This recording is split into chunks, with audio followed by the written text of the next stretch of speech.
Bien-aimés dans le Seigneur, bonjour. Nous vous saluons dans le nom précieux de notre Seigneur Jésus-Christ, partout où vous vous trouvez. Et nous bénissons le Seigneur pour la nouvelle technologie qui permet d'atteindre chacun de nous partout où on se trouve. Dans un parc comme ici, dans votre maison, dans la voiture, dans la chambre, à la cuisine, au salon, etc. Mais la parole du Seigneur arrive à atteindre la vie de quelqu'un ce matin. Et nous bénissons le Seigneur pour l'opportunité que le centre évangélique La Bannière Nantes met à notre disposition à travers ces plateformes pour que nous puissions répondre à ces rendez-vous dénommés paroles d'encouragement. Bien-aimés dans le Seigneur, je suis heureux de nouveau en ce fin du mois pour nous rappeler que la parole du Seigneur ne change pas. Mais la parole du Seigneur a la capacité de changer de vie. Toute l'histoire de la Bible nous raconte comment la parole a changé de vie, a changé l'histoire, a changé les nations, a changé même, je ne sais pas, un peuple tout entier. La parole du Seigneur peut réécrire une nouvelle histoire dans ta vie. La parole du Seigneur peut tourner une nouvelle page dans ta vie si tu te laisses affecter par elle. Et ce matin, nous allons nous laisser submerger par la parole et cette parole va nous booster tout au long de cette semaine du 29 mars 2021. Voilà, nous avons commencé depuis le début de ce mois une série de la parole dont nous avons dénommé les actes qui étonnent les seigneurs.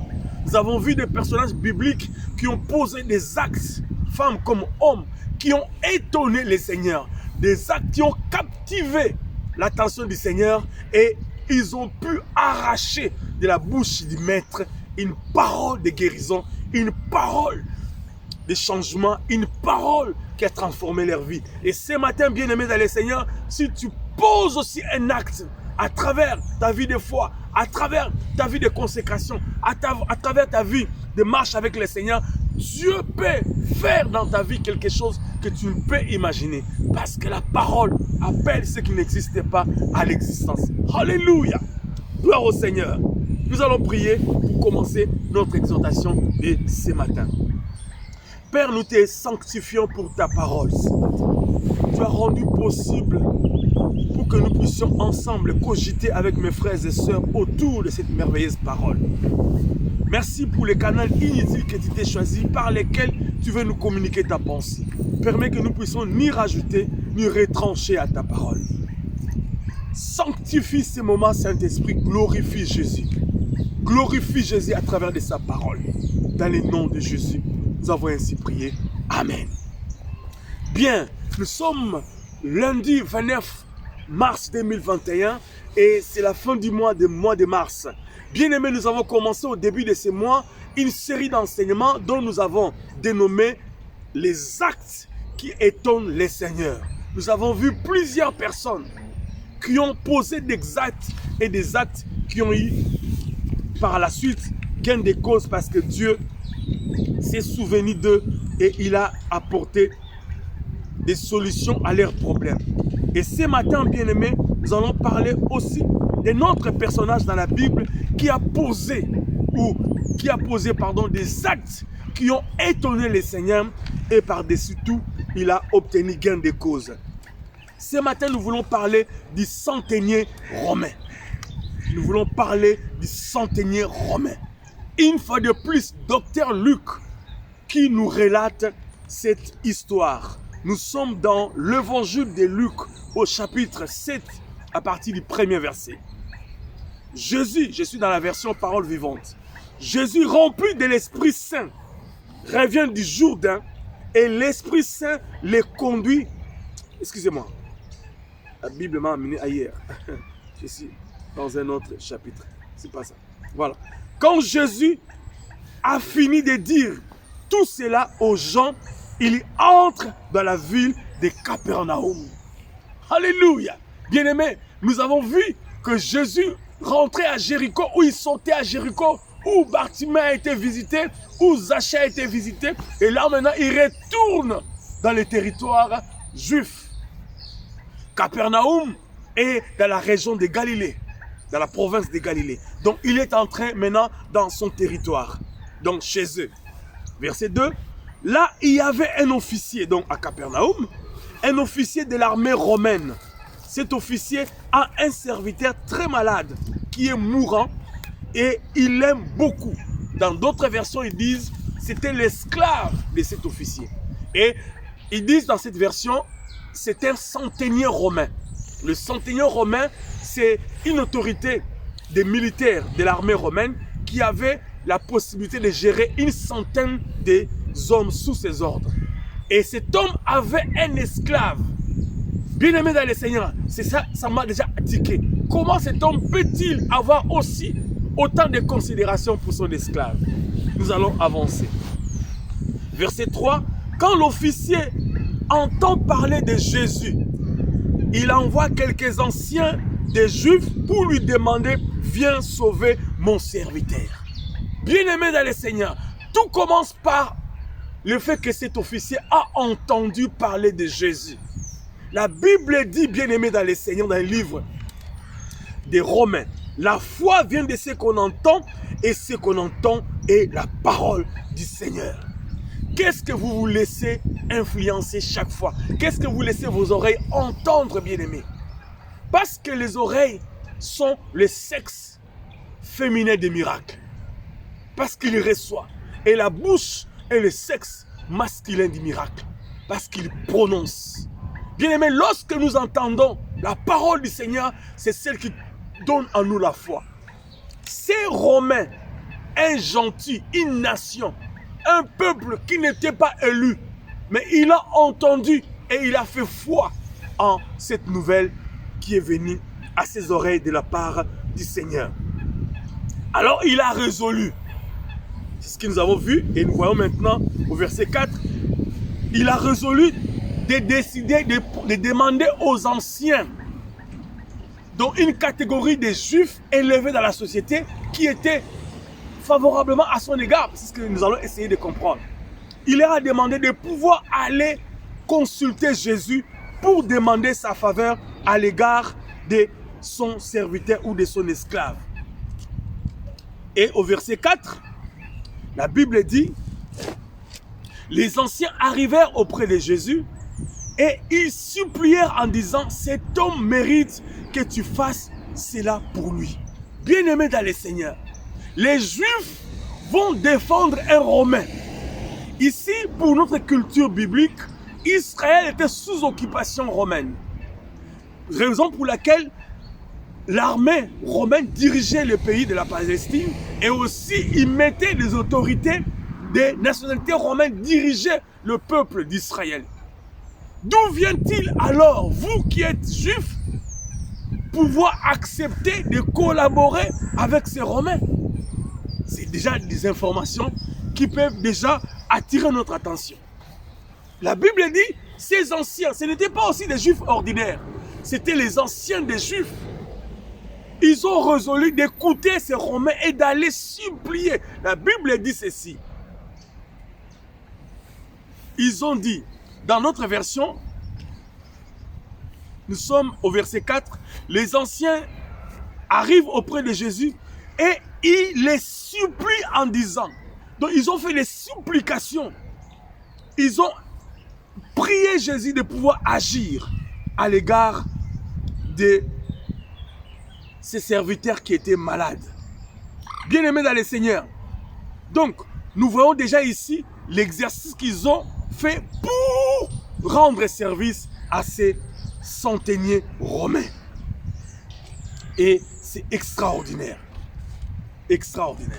Lorsqu'ils ont discuté avec Jésus, ça m'a tiqué et ça doit vous tiquer comment ces Juifs prennent la part de cet homme. Et nous allons maintenant commencer à comprendre et à découvrir les actes qui ont étonné Jésus dans la vie de cet homme du centenier romain. Je l'ai regroupé en deux pour ne pas parler un peu en désordre parce qu'en fait, cette histoire peut prendre beaucoup de temps d'enseignement, mais nous essayons de résumer. La Bible dit, ils arrivent, ils disent, cet homme mérite que tu fasses cela pour lui. Pourquoi? Cet homme mérite la grâce de Dieu. C'est ton mérite que tu viennes au secours de son serviteur. C'est ton mérite que tu viennes au secours de son esclave. Pourquoi? Pourquoi? Sûrement Jésus ne les a pas posé la question, mais c'est la question qu'on se pose pour essayer de faire l'exégèse de ces textes. Un Romain païen et des surcroît qui est en train d'avoir l'autorité sur vous. Pourquoi vous défendez cet homme? La Bible dit ceci. Ces hommes ont dit ceci. En effet, ils ont répondu à la question qu'on se pose. Verset 5. En effet, il aime notre peuple. Waouh! Bien-aimé dans le Seigneur, c'est gentil, c'est païen, cet homme officier, il n'était pas obligé d'aimer le peuple juif. Il n'était pas obligé d'avoir de l'amour à leur égard. Du reste, c'est aux Juifs de lui rendre la révérence parce qu'il était autorité. Bien-aimé dans le Seigneur, la Bible dit ils ont argumenté à Jésus pour montrer pourquoi cet homme méritait la grâce. Waouh! Il aime. Bien-aimé, l'amour. L'amour est l'expression du caractère de Dieu. Je vais aller. On avance un peu. Il aime ton peuple ou notre peuple. Donc, c'est-à-dire Jésus, ton peuple à toi et les nôtres. Cet homme aime ses peuples, bien qu'il soit étranger. Et c'est ce qui explique que cet homme avait un esclave. Un esclave, c'est quelqu'un qui est laissé pour compte. Un esclave, c'est quelqu'un sur qui on donne des injonctions. On n'a pas de considération pour un esclave. Du reste, à leur période, bien-aimés dans le Seigneur, les esclaves étaient des hommes et des femmes qu'on mettait à l'écart de la société.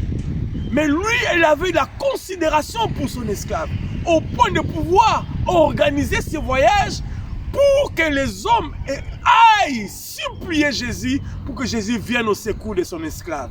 Donc c'était une expression d'amour qu'il avait à l'égard de ce peuple juif et particulièrement démontré à travers l'amour qu'il ressentait à l'égard de son esclave. Première information importante, un acte extraordinaire. Bien-aimés dans le Seigneur, alors que nous sommes en train de terminer ces mois, pensez avec moi que l'amour, bien-aimé dans le Seigneur, est une recommandation que Jésus nous a faite. Et même dans les évangiles ou même dans les épîtres, on dit ceci, tu peux parler en langue 10 millions de fois, tu peux prophétiser, tu peux faire des miracles. Mais si ton cœur est distancé de l'amour dont Jésus veut que nous puissions exprimer à l'égard des autres, eh bien, tout ce que tu fais n'est que des bruits inutiles. Deuxième information, nous sommes toujours au verset 5, deuxième partie. Et c'est lui qui a fait construire notre maison de prière. Dans notre version, notre temple. Bien-aimé dans le Seigneur, cet homme aimait la nation juive. Cet homme aimait la population et cet homme aimait le Seigneur. Bien-aimé, il n'hésitait pas à mettre sa main dans la poche pour faire avancer le royaume des cieux. Cet homme, bien-aimé dans le Seigneur, a participé à la construction du tabernacle, du temple du Seigneur. Si nous lisons ce texte, il dit ceci, verset 5, et c'est celui qui a fait construire. Je ne sais pas s'il y avait une mobilisation des hommes et des femmes pour contribuer à la construction du temple. Mais j'ai comme l'impression qu'il était le seul à construire le temple du Seigneur. Bien-aimé dans le Seigneur, cet homme mettait la poche, que dis-je, la main dans la poche pour faire prévaloir d'abord la volonté du Seigneur. Bien-aimé dans le Seigneur, Jésus a résumé les 10 commandements en disant, le premier, aimer Dieu de tout ton cœur, de toute ta force, même de tous tes biens, tout ce que tu as. Second commandement, aime ton prochain comme toi-même. Alléluia. C'est un acte qui a étonné Jésus. Du reste, les Juifs aussi étaient emballés. Pourquoi? Parce que c'était un homme qui avait comme dénominateur commun l'amour.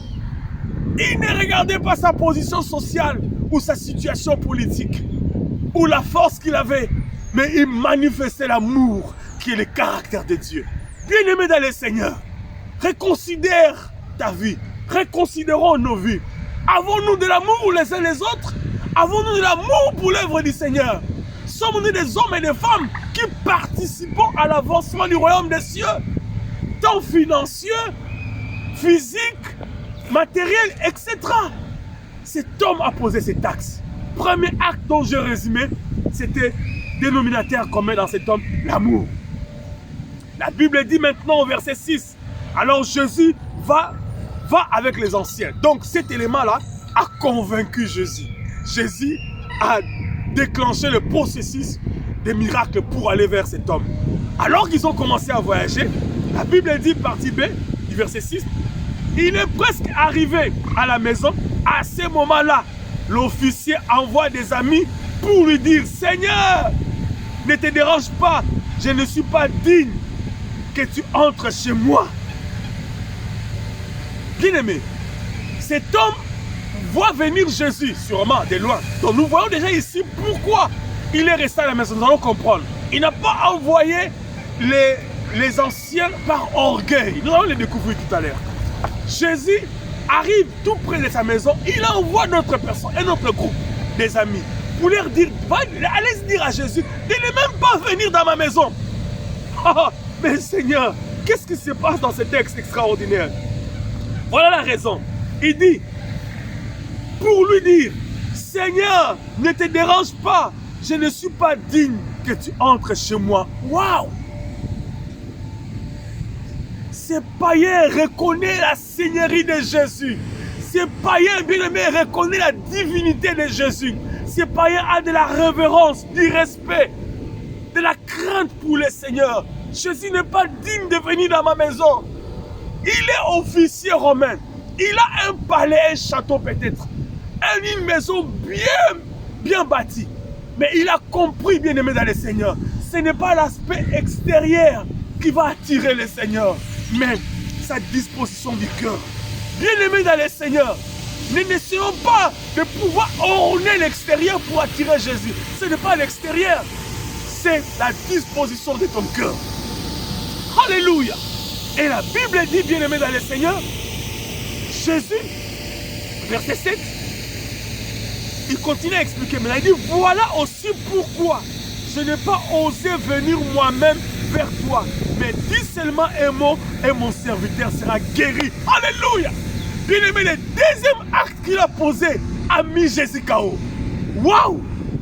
Cet homme a envoyé les anciens d'Israël pour aller vers Jésus parce que lui-même ne se sentait pas digne de s'approcher de Yoshua Mashiach. Alléluia. Cet acte a ébranlé Jésus. Ce n'est pas fini, on va encore rajouter. Donc il aimait et il respectait Jésus. Bien aimé, nous utilisons Jésus comme un garçon de course. Nous pensons qu'il est obligé de faire vite pour que nous ayons gain de cause pour tel ou tel sujet que nous demandons au Seigneur. Quelle démarche même que tu as pour aller vers Jésus? Tu vas prier comme si tu étais prétentieux, comme si c'était un acquis. Jésus est notre Dieu. Formidable. Alors, il dit maintenant au verset 7, voilà aussi pourquoi, donc c'est ce que j'ai lu, et mon serviteur sera guéri. Il dit, voilà pourquoi je n'ai pas osé venir moi-même vers toi, mais dis seulement un mot. Quelle démonstration de foi. Lance un mot de loin et ta parole va s'accomplir dans la vie de mon serviteur. Et mon serviteur sera guéri. Verset 8. Moi j'obéis et maintenant il argumente. Cet homme est extraordinaire. Il est en train d'argumenter sa foi. Ou la démontrer. Moi j'obéis à un chef et je commande à des soldats. Je dis à l'un va et à l'autre va. Je dis à un autre viens et il vient. Je dis à mon serviteur fais ceci et il fait cela. La Bible dit ceci. Waouh! Quand Jésus entend cela, il admire l'officier. Il se retourne et dit à la foule qui le suivait bien sûr, je vous l'ai dit même dans le peuple d'Israël, je n'ai jamais trouvé une foi aussi grande. Bien-aimé dans le Seigneur, Jésus ose défier le peuple d'Israël en disant que dans tout Israël, personne n'a été aussi comme cet homme avec une telle foi. Waouh! Et la suite, bien-aimé, lorsque ces hommes sont retournés dans la maison de cet homme, ils ont trouvé la fille guérie. Parce que Jésus n'est plus parti. Il s'est arrêté là et il a envoyé sa parole. La Bible dit, il a envoyé sa parole et sa parole est guérie. Et la fille, que dis-je, les serviteurs de cet homme, l'esclave, fut guéri. Dieu a été émerveillé. Un acte qui étonne les seigneurs. Bien-aimé, ce matin, quels sont les actes que tu poses dans ta vie qui étonnent les seigneurs? Pose des actes et Dieu te fera de grandes choses. Prions le Seigneur. Père, merci pour cette exhortation. Nous voulons poser des actes à la fin de ce mois de mars qui va étonner les seigneurs. Des actes qui vont t'amener plus loin dans une dimension de consécration. Que dis-je? Qui va nous amener plus loin dans une dimension de consécration. Des actes qui vont nous distancer du monde. Des actes qui vont nous éloigner de la convoitise de ce monde. Mais des actes qui vont élever Jésus. Merci pour ta parole. Bénis cette semaine du 29, tous ces mois à la fin, et que toute la gloire te revienne. Dans le nom de Jésus. Amen. Bien-aimés dans le Seigneur, pour terminer ce moment, je voudrais tout simplement nous rappeler qu'à partir de ce mois d'avril, nous commençons un carnaval de la parole. Dieu, par son amour, va permettre à ce que nous puissions aligner pendant ces 2 mois, avril et mai, des hommes et des femmes qui nous ont accompagnés pendant notre ministère. Des hommes et des femmes qui sont pour nous comme des mentors, comme des géniteurs dans le ministère.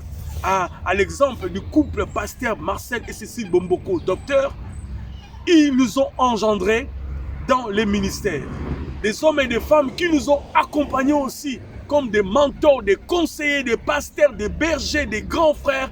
Eh bien, nous allons devoir les aligner parce que ce sont des hommes qui sont versés dans les Écritures. Donc, tous les mois d'avril et les mois de mai, notre rubrique Parole d'encouragement va être alimentée par des hommes de grande carrière. Et Dieu nous fera du bien et Dieu vous fera aussi du bien.